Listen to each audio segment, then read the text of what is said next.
ఒక మంచి కథ అంటే ఏంటి? కేవలం సంఘటనలు చెప్పడమేనా? కాదు కదా!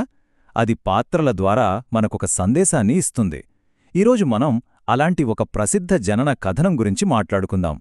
ఇందులో రెండు చాలా భిన్నమైన పాత్రలను పోల్చి నమ్మకం అంటే ఏంటో చాలా అద్భుతంగా వివరిస్తుంది. ఆ కథలోకి వెళ్ళిపోదామా? సరే, మన కథ ఇద్దరు వ్యక్తులతో మొదలవుతుంది.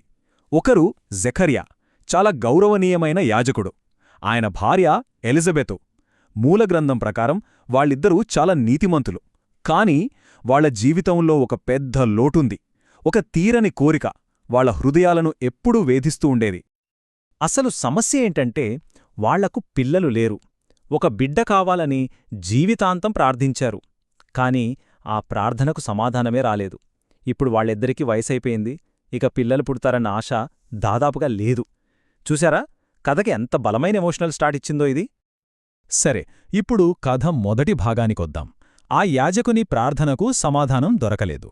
కథ ఇప్పుడు మనల్ని యెరూషలేములోని ఒక పెద్ద దేవాలయానికి తీసుకువెళ్తోంది. ఇక్కడే మొదటి చాలా ముఖ్యమైన సంఘటన జరగబోతోంది. అసలు జెకర్యా చేస్తున్న పని ఎంత ముఖ్యమైందో మనం అర్థం చేసుకోవాలి.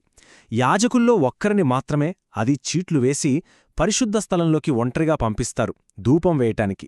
ఇది జీవితంలో ఒకేసారి వచ్చే అవకాశం. మరి ఆ రోజు ఆ అదృష్టం, ఆ గౌరవం జెకర్యాకే దక్కింది. జెకర్యా అలా ధూపం వేస్తూ ఉండగా ఉన్నట్టుండి అతని ముందు ఒక దేవదూత ప్రత్యక్షమయ్యాడు. ఊహించని ఈ సంఘటనతో జెకర్యా ఒక్కసారిగా భయంతో వణికిపోయాడు. ఇక్కడినుంచే కథనం ఒక పెద్ద మలుపు తీసుకుంటుంది. ఆ దేవదూత ఒక అద్భుతమైన సందేశం చెప్పాడు. నీ ప్రార్థన వినబడింది. నీకొక కొడుకు పుడతాడు. అతనికి యోహాను అని పేరు పెట్టు. కాని ఇక్కడే ఒక విషయం ఉంది. కథనం ఇక్కడ్నుంచే చాలా లోతుగా వెళ్తుంది. ఇది కేవలం ఒక కుటుంబానికి సంబంధించిన వాగ్దానం కాదు. ఈ కుమారుడు అంటే యోహాను ఒక పెద్ద దైవిక ప్రణాళికలో భాగం. ప్రభూ రాకకు మార్గాన్ని సిద్ధం చేసేవాడు.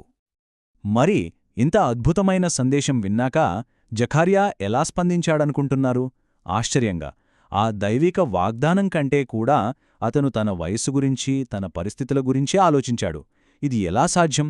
నేను ముసలివాడిని, నా భార్యకి వయసైపోయింది కదా అని అడిగాడు. చూశారా, ఇది కథలో చాలా కీలకమైన క్షణం. విశ్వాసముండాల్సిన చోట సందేహమొచ్చింది. అతని సందేహానికి వెంటనే ఫలితం కనిపించింది. ఆ దేవదూత అతని అవిశ్వాసానికి గుర్తుగా అతన్ని మూగవాడిగా చేసేశాడు. ఆ వాగ్దానం నెరవేరేంతవరకు జెకర్యాకు మాటలు రావు. ఇప్పుడు కథ రెండవ భాగానికి వద్దాం. ఒక యువతి విశ్వాసం. చూడండి, కథనం మనల్నిప్పుడు ఆ పెద్ద దేవాలయం నుంచి ఒక చిన్న, ఏమాత్రం ప్రాముఖ్యత లేని ఊరికి తీసుకువెళ్తోంది. ఇక్కడే అసలు కథలోని కాంట్రాస్ట్, ఆ వ్యత్యాసం మనకు స్పష్టంగా కనబడుతోంది. సరిగ్గా 6 నెలల తర్వాత అదే దేవదూత గబ్రియేలు మరియా అనే ఒక యువతి దగ్గరికి వెళ్తాడు. ఈమె జెకర్యాలాగా పెద్ద హోదాలో ఉన్న వ్యక్తి కాదు. జస్ట్ ఒక సాధారణ యువతి. ఒక చిన్న ఊర్లో ఉంటుంది. సమాజంలో పెద్దగా పలుకుబడి కూడా లేదు. మరియకు ఇచ్చిన వాగ్దానం జెకర్యాకు ఇచ్చిన దానికంటే ఇంకా నమ్మశక్యంగా లేదు. ఆమె గర్భం దాల్చి ఒక కొడుకుని కంటుందని, అతనొక గొప్ప రాజవుతాడని, అంతకంటే ముఖ్యంగా అతను దేవుని కుమారుడవుతాడని ఆ దూత చెప్పాడు. మరి ఇంత పెద్ద మాటకు, ఇంత అద్భుతమైన వాగ్దానానికి ఆమె ఎలా స్పందిస్తుందో చూద్దాం. ఇక్కడే కథ యొక్క అసలు పాయింట్ మనకు అర్థమవుతుంది. చూడండి, ఒకవైపు పెద్ద హోదాలో ఉన్న యాజకుడు పవిత్రమైన దేవాలయంలోనే సందేహించి శిక్ష అనుభవించాడు. మరోవైపు ఒక సాధారణ యువతి తన ఇంట్లోనే నమ్మశక్యం కాని వాగ్దానాన్ని విశ్వాసంతో స్వీకరించి కీర్తించబడింది. అంటే హోదా, ప్రదేశం ముఖ్యం కాదు, కేవలం విశ్వాసం మాత్రమే ముఖ్యమని చెప్పడానికే కథనం ఈ వ్యత్యాసాన్ని వాడుకుంది.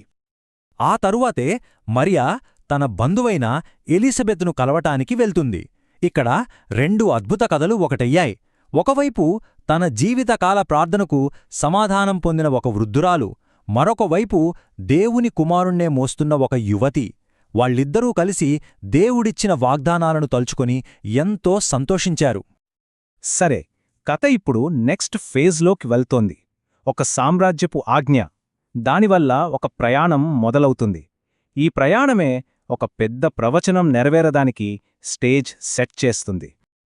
ఒక చక్రవర్తి జనాభా లెక్కల కోసం ఒక ఆజ్ఞ జారీ చేస్తాడు. దానివల్ల యోసేపు, గర్భవతిగా ఉన్న మరియా ఇద్దరూ తమ పూర్వీకుల ఊరైన బేత్లెహేముకు చాలా కష్టపడి ప్రయాణం చెయ్యాల్సి వచ్చింది. వాళ్ళు ఆ రద్దీగా ఉన్న నగరానికి చేరుకునేసరికి ఏమైందంటే వాళ్లకు ఉండడానికి ఎక్కడా చోటు దొరకలేదు, సత్తనంలోకి రానివ్వలేదు. ఒకసారి ఊహించుకోండి, అంత సుదీర్ఘ ప్రయాణం చేసి గర్భవతిగా ఉన్న భార్యతో యోసేపు ప్రతి తలుపు తట్టి ఉంటాడు. కాని ఎక్కడ అడిగినా ఒకటే సమాధానం: స్థలం లేదు. వాళ్ల సొంత పూర్వీకుల ఊరిలోనే వాళ్లకి చోటు దొరకలేదో. ఈ తిరస్కరణ కథలో చాలా చాలా ముఖ్యమైన మలుపు.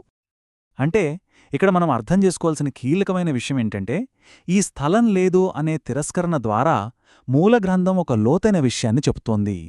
అదేంటంటే, ఈ లోకం తన రాబోయే రాజును ఆహ్వానించడానికి సిద్ధంగా లేదు. సత్రంలో వాళ్ళని రానివ్వలేదు కదా. అక్కడినుంచి కథ ఇప్పుడు క్లైమాక్స్కి చేరుకుంటుంది. చివరికి ఆ బిడ్డ జననం కోసం వాళ్ళు ఎలాంటి చోటు చూసుకున్నారో చూద్దాం. మూలగ్రంథం ప్రకారం వాళ్లకు దొరికిన ఒకే ఒక ఆశ్రయం ఒక పశువుల పాక. ఒక రాజు పుట్టుకకు ఇది పూర్తి విరుద్ధం కదా. ఆ శిశువు పశువుల మధ్య, జంతువులు మేత తినే తొట్టిలో పుట్టాడు.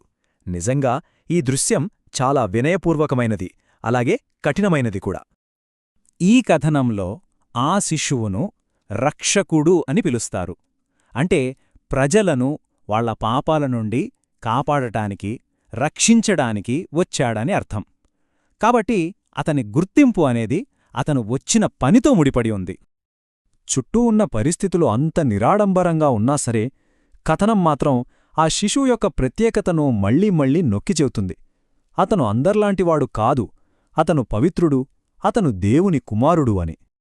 సరే, మనమిప్పుడుదాకా చూసిన ఈ కథనమంతా చివరికి మనల్ని ఒకే ఒక ప్రశ్న దగ్గరకు తీసుకొస్తోంది. పరలోకపు రాజు రాక గురించి చెప్పే కథ అతని మొదటి సింహాసనంగా జంతువులు మేత తినే తొట్టిని ఎందుకు చూపించింది? ఈ వైరుధ్యంలోనే, ఈ కాంట్రాస్ట్లోనే కథ యొక్క అసలైన లోతైన సందేశం దాగి ఉంది.